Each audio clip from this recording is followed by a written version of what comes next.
देखो, हम आपका बिल्कुल भी टाइम वेस्ट नहीं करने वाले, क्योंकि अगर अभी आपकी बॉडी शेप बिगड़ी हुई है, चेहरे पे पिंपल्स है, स्टाइल एंड लुक्स बेस्ट नहीं है और आप अपना ट्रांसफॉर्मेशन करके ग्लो अप करना चाहते हो, तो आपको बस ये स्टेप्स फॉलो करने हैं जो हम अभी आपको बताने वाले हैं और आप अपना बेस्ट वर्जन बन जाओगे। No bullshit guide, only most effective steps. तो शुरू करते हैं सबसे पहले स्टेप 0, माइंडसेट। ये स्टेप सबसे इंपॉर्टेंट है, क्योंकि बिना सही माइंडसेट के कोई भी ट्रांसफॉर्मेशन और ग्लो अप मुश्किल है। यानी ये चीज आसानी से नहीं होने वाली है। अगर ये करना इजी होता तो हर कोई आज अपना बेस्ट वर्जन होता। अब क्योंकि आपको जल्दी और आसानी से रिजल्ट्स नहीं दिखेंगे, इसके लिए आपको मेंटली स्ट्रांग रहना पड़ेगा और माइंडसेट सही रखना होगा और तभी आप गारंटेड रिजल्ट्स देख पाओगे। तो यहाँ हम आपकी ग्लो अप जर्नी को 2 कैटेगरीज में डिवाइड कर सकते हैं, long term wins and short term wins. आपके सारे एक्शन से इंस्टेंट रिजल्ट्स नहीं आएंगे। जैसे कि अगर आप अपने ग्लो अप में फिजिकली फिट बनना चाहते हो तो आपको जिम जाकर रिजल्ट्स देखने में वीक्स और मंथ्स लग सकते हैं। ये एक लॉन्ग टर्म विन है। जबकि वहीं शॉर्ट टर्म विंस वो चीजें होती हैं जो इंस्टेंटली रिजल्ट्स देती हैं, जैसे एक अच्छा हेयर कट लेना जो आपको सूट करता हो। इसीलिए कोई भी फेक एक्सपेक्टेशंस ना रखते हुए पहले ही अपने माइंड को प्रिपेयर कर लो कि भाई ग्लो अप करने में लगेगा टाइम और जाएगी मेहनत। अपने ग्लो अप जर्नी के लिए क्लियर इंटेंशन सेट करो ताकि आपका मोटिवेशन बना रहे, क्योंकि अगले जो स्टेप्स हैं उन्हें कंसिस्टेंटली फॉलो करने के लिए आपको मोटिवेशन की बहुत जरूरत पड़ेगी। Step 1, skin glow up. अगर आपके मुंह पर भी एक्ने, पिंपल्स,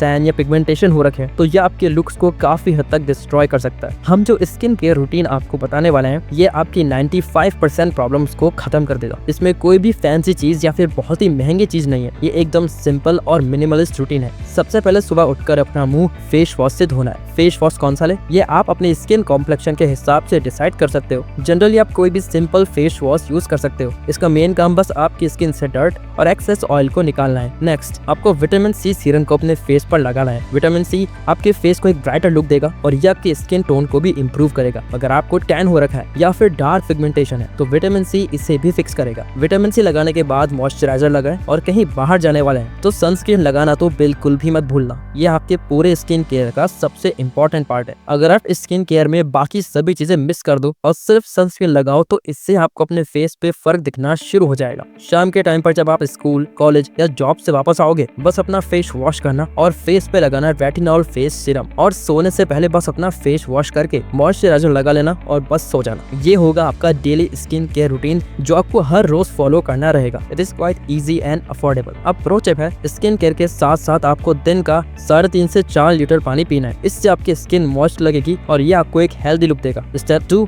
बॉडी एस्थेटिक्स। अगर आप एक मेल हो तो एक अच्छी फिजिक आपके ग्लो अप की फाउंडेशन है जो आपके सेल्फ कॉन्फिडेंस और सेल्फ इमेज इंप्रूव करने के लिए जरूरी है। सेल्फ कॉन्फिडेंस के साथ साथ लोग भी आपको नोटिस करना शुरू करेंगे और आपको और रिस्पेक्ट देने लगेंगे। हम यहाँ बॉडी बिल्डर टाइप की एक्सट्रीम बॉडी की बात नहीं कर रहे हैं, बल्कि हम बात कर रहे हैं एक लीन और एस्थेटिक फिजिक की। इसके लिए आपको कुछ स्पेसिफिक मसल ग्रुप्स ही ट्रेन करने होते हैं, जिसके लिए आपको एक कंसिस्टेंट वर्कआउट रूटीन और क्लीन डाइट को मेंटेन करना पड़ेगा। एक एस्थेटिक बॉडी के लिए आपको अपने अपर चेस्ट, शोल्डर, ट्रैप्स, एब्स और बाइसेप्स ट्रेन करने पड़ेंगे। अब देखो, अगर आप मोटे हो तो आपको कटिंग करनी होगी जहाँ आपका फैट लॉस होगा। अगर आप बहुत ज्यादा पतले हो तो आपको बल्किंग करनी पड़ेगी, यानी ज्यादा खाना खाना पड़ेगा। लेकिन ज्यादातर इंडियंस की स्किनी फैट फिजिक होती है जिसमें उनका मसल मास बहुत कम होता है और फैट ज्यादा होता है। इसे सही करने के लिए आपको पहले बल्क करके अपना मसल मास बढ़ाना होगा और फिर कटिंग करके फैट को कम करना होगा, तब जाके आपकी बॉडी एस्थेटिकली शेप में नजर आएगी। इसीलिए जरूरी है डेली एक्सरसाइज करना, जहाँ आपको प्रोग्रेसिव ओवरलोड फॉलो करना है। प्रोग्रेसिव ओवरलोड का मतलब होता है वेट इंक्रीज करते रहना। इसके लिए आप डंबल्स भी यूज कर सकते हो या नॉर्मल कोई वेट भी। तो प्रोग्रेसिव ओवरलोड होता है कि अगर आज आपने 10 किलो के डंबल उठाए तो एक हफ्ते बाद ट्राई करना कि आप 11 या 12 किलो के डंबल उठा पा रहे हो या नहीं। अगर आप नहीं उठा पा रहे हो तो 10 किलो के जो डंबल्स हैं उनके रैप्स को इंक्रीज कर देना। रैप यानी अगर आप 10 किलो के डंबल से 10 रैप मार रहे हो तो उसे बढ़ा के 12 या 14 कर दो और इसे एक हफ्ते तक करो और फिर देखो कि आप वेट बढ़ा पा रहे हो या नहीं। ये सिंपल सा तरीका इंडियंस के लिए बेस्ट है, जो उनकी स्किनी फैट फिजिक को लीन मस्कुलर बनाने में हेल्प करेगा।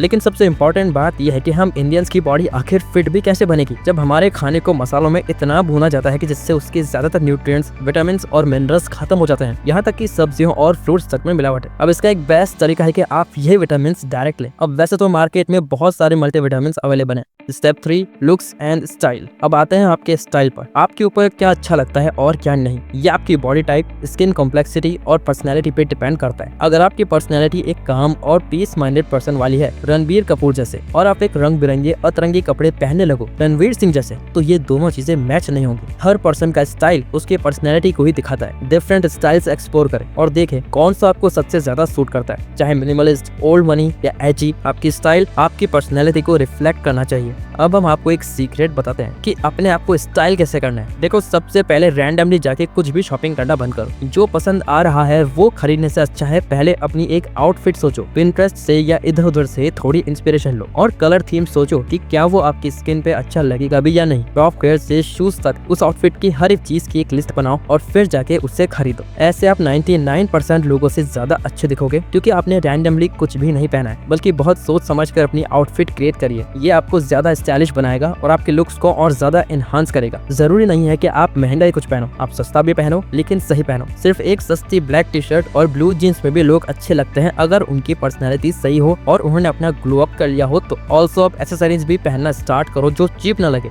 सिंपल और मिनिमलिस्टिक लगे। इसके साथ ही आपके लुक्स को और एनहांस करेंगे आपके बाल। Step 4, right hair style. आपका हेयर स्टाइल आपके लुक्स का बहुत इंपॉर्टेंट पार्ट है। एक अच्छी स्टाइलिंग महंगे कपड़ों के साथ बेकार हेयर स्टाइल आपके ओवरऑल लुक को बहुत खराब कर देगा। वहीं अगर एवरेज स्टाइलिंग के साथ अच्छा हेयर स्टाइल भी हो तो वो आपके लुक्स को, ग्लो को 10x कर देता है। सबसे पहले तो अपने आसपास वाले रैंडम नाई के यहाँ जाना बंद करो और याद रखो, कभी बालों में ज्यादा एक्सपेरिमेंट नहीं करते। अगर आपके ऊपर लॉन्ग हेयर अच्छे लगते हैं तो उन पे ही टिके रहो और लॉन्ग अच्छे नहीं लगते तो शॉर्ट पे ही टिको। ज्यादा एक्सपेरिमेंट मत करो। अपने सही हेयर स्टाइल फिगर आउट करने के लिए वीडियो को पॉज करके इस चार्ट को देखो, अपने फेस शेप को देखो, ओवल, राउंड, स्क्वायर एक्सेट्रा, और ऐसा हेयर स्टाइल चुनो जो आपके फेस शेप पर सूट करे। हेयर के साथ साथ फेशियल हेयर भी इंपॉर्टेंट है, जिसके लिए आपको ओवरऑल ग्रूमिंग पर भी फोकस करना है। Step 5, grooming. एक अच्छा ग्रूमिंग रूटीन इंश्योर करता है कि आप हमेशा पॉलिश्ड और वेल मेंटेन दिखेंगे। हर हफ्ते कम से कम एक बार ग्रूमिंग रूटीन फॉलो करें, जिसमें trimming, shaving, facial hair shaping और नेल्स को क्लिप करना शामिल हो। ये छोटी छोटी चीजें आपकी ओवरऑल अपीयरेंस को एनहांस करती हैं और आपको एक रिफाइंड लुक देती हैं। अगर आपकी बियर्ड थिन या पैची है तो उसे क्लीन शेव कर लो। अच्छी बियर्ड आपके लुक को शार्प बनाती है। रेगुलर ट्रिमिंग से बियर्ड को वेल मेंटेन रखें ताकि वो अट्रैक्टिव लगे। सिर्फ साफ और वेल ग्रूम रहने से आपकी अट्रैक्टिवनेस कई गुना तक बढ़ जाएगी। रेगुलर ग्रूमिंग से आपका अपीयरेंस हमेशा फ्रेश और प्रेजेंटेबल रहेगा। Now last and most important step is step 6, hygiene.